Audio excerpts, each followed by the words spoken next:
The mansion at the edge of Willow Creek was a place children whispered about.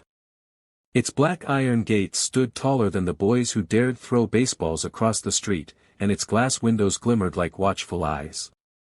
No one went near it, except to run past as quickly as possible.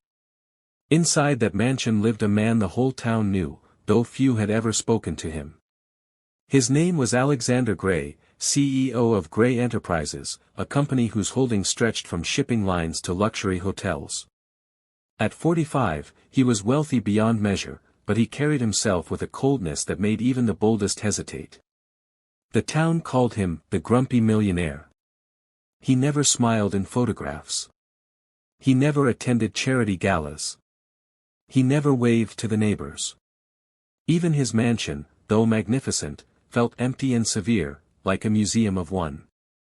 Every morning, Alexander rose at 5, ran on his treadmill, read financial reports while sipping black coffee, and drove his luxury sedan to the city.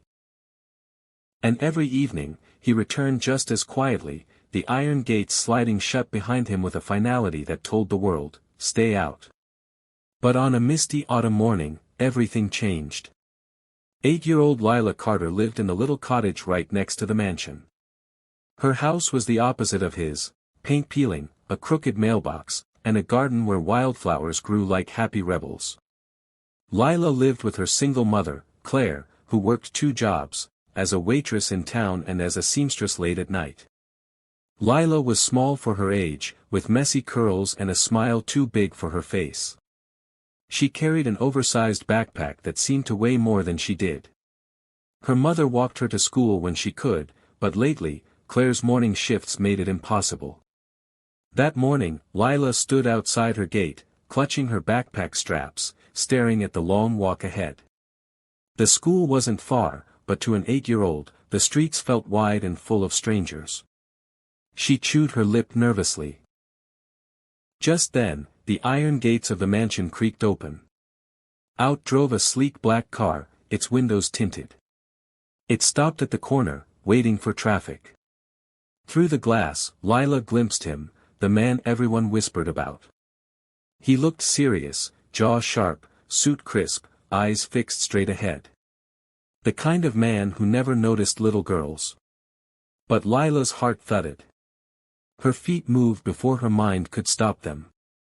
She stepped toward the car and tapped timidly on the shiny window. The window slid down with a faint hum. A deep, impatient voice said, "Yes." Lila swallowed. Her voice wobbled but came out clear enough. "Will you walk me to school?" For a moment, silence. The man blinked at her as though she'd spoken another language. His brows knitted, the faintest frown tugging at his lips. "What?" he asked flatly. "School," she repeated, pointing down the street. "I don't want to go alone. My mom's working. Will you walk me?" Alexander stared. He had faced hostile eye.